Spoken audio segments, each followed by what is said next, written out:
Welcome back to the country, friends. And in today's episode, I gotta get these seeds started.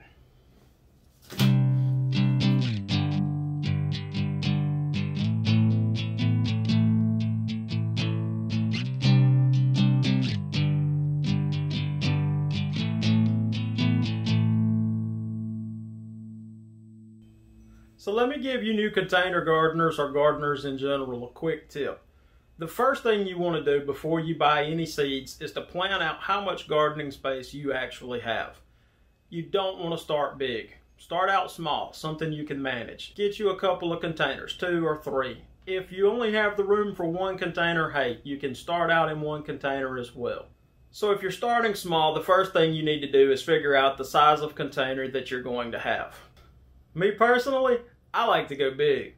So I've got a couple of raised beds, 4x8, 6 15 to 20 gallon containers, 6 medium-sized containers, and probably 8 smaller containers. And that's not even counting the patio containers where I grow mainly flowers. So when you first start out, don't overwhelm yourself. Start small.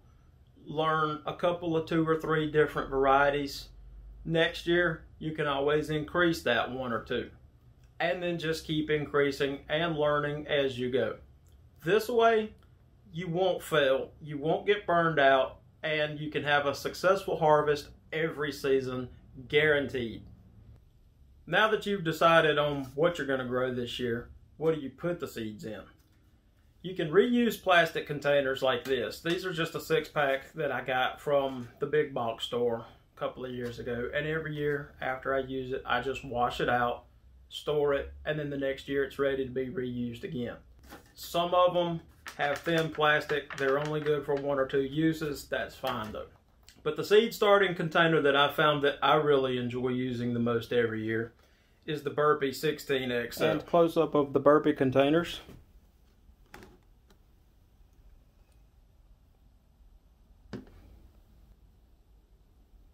What's great about this is it has a removable bottom, which allows you to bottom water your seeds. That way your seeds don't get washed away from top watering.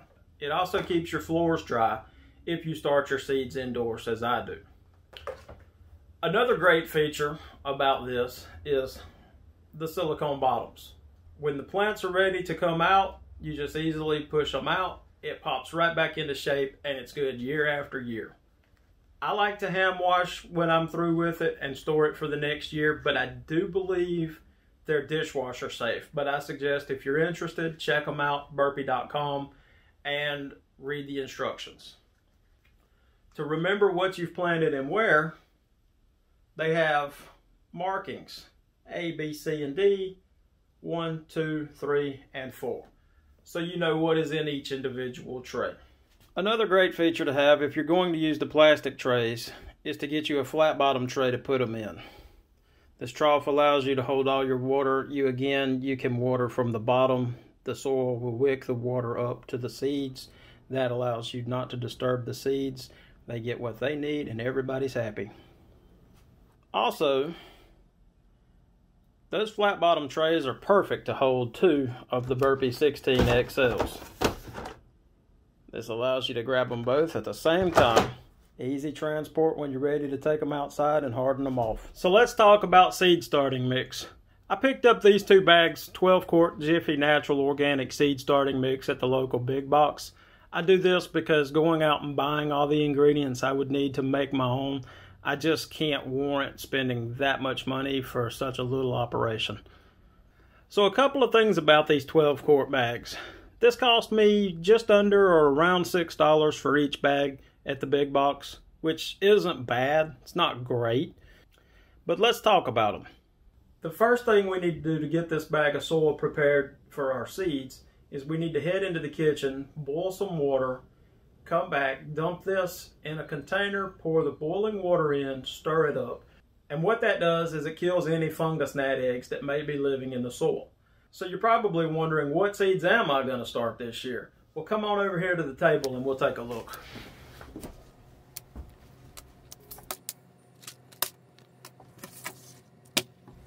Baker Creek's new package. Let's open this and see what we got.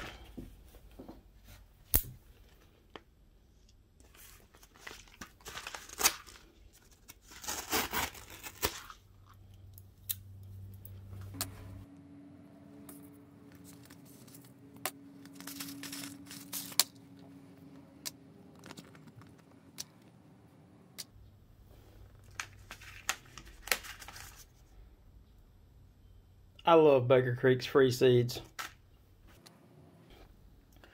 So we've got some dark opal basil, some thyme, sunflowers. I've got a couple of other packs of sunflowers around.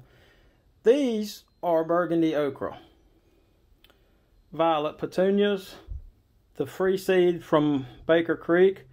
I don't even know what kind of tomato that is, but it's a white tomaso. A poblano pepper. Let's just do the tomatoes.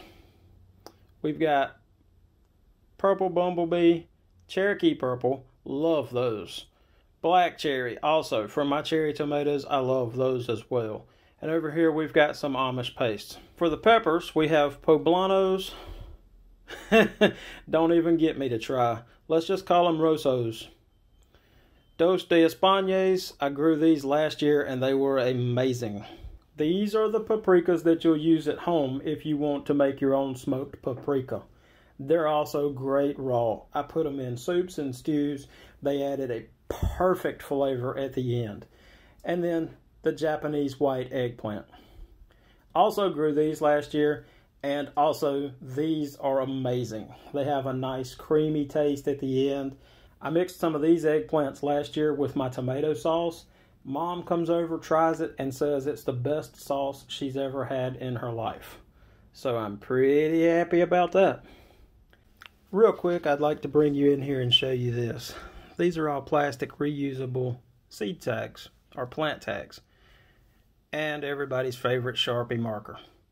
What happens is, when you use the Sharpie on these plastics, it looks wonderful when you put it on. But after a little bit of weather, time, and sunlight, you don't have a clue what you planted anymore.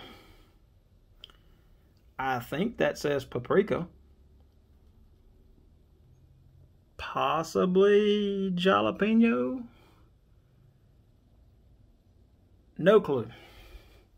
So with that being said, the pen that you should be writing on these tags with is one that's UV rated for outdoors. That way the sunlight won't degrade your ink, and this will be what it looks like after it's been outdoors. Then you'll always know what you planted and where you planted it. Now me personally, last year I didn't even use the seed tags, which is why those tags still have the 2019 calendar year. A little bit about the seeds. If you flip the packs over to the back side, you'll notice you'll have planting information, seed depth, how they need to be started, how tall they grow, what kind of sun they need, should they be started inside or outdoors in the soil. If you look down here at the bottom on the Burpee seeds, you'll notice that they have different colors for different zones. Find your zone, it'll tell you what months you can plant these seeds in. Another critical thing is your last frost date. If you need to know what hardiness zone you're in, for example, I'm in hardiness zone 8A, Alabama. Probably guessed that because of my accent, didn't you? I like to go online, farmersalmanac.com, and there you can get a last frost date calculator. You type in your zip code, it'll tell you what your last frost date is. For example, mine is April the 1st this year. Last year, I wrote down everything on paper, kind of drew out my garden. Not going to do that again this year. I'll probably just quickly sketch something out this year.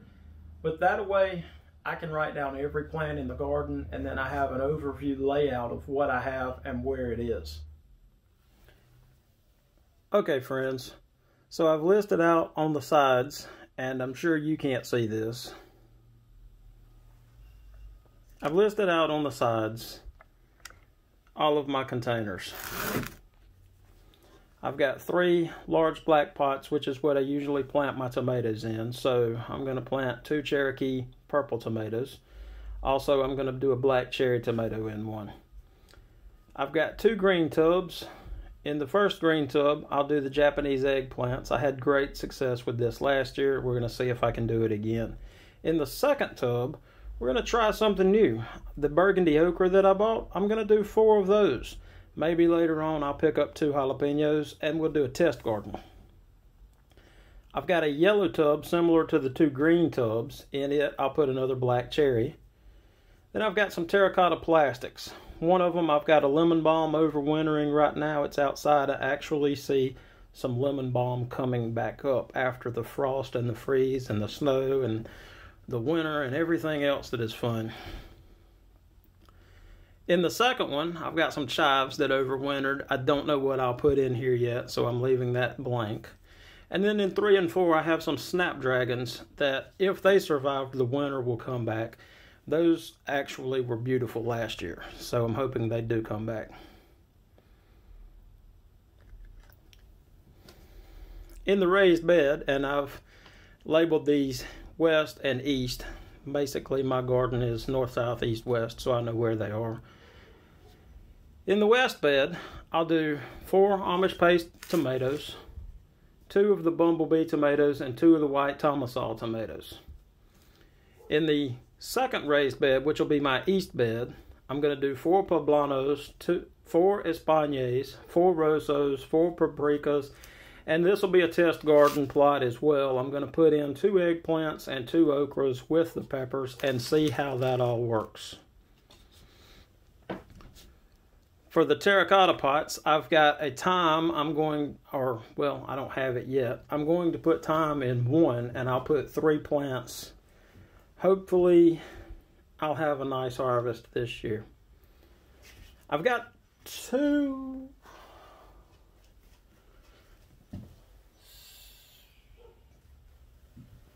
I've basically got 3 other terracotta pots that I've overwintered. One has rosemary in it, and then the other 2 have spearmint and peppermint. And if the frost didn't kill them, we'll be good to go on an overwinter. So down here, I've labeled the Burpee 16XL trays, number 1, like we talked about before. Row A, spots 1 and 2, I'll do the Cherokee purples times 2. And then in row A, sections 3 and 4, I'll put 2 black cherry. Row B, sections 1 and 2, I'll do the bumblebee, and then B, 3 and 4, the tomasols. Row C, 1 through 4 will be Amish paste.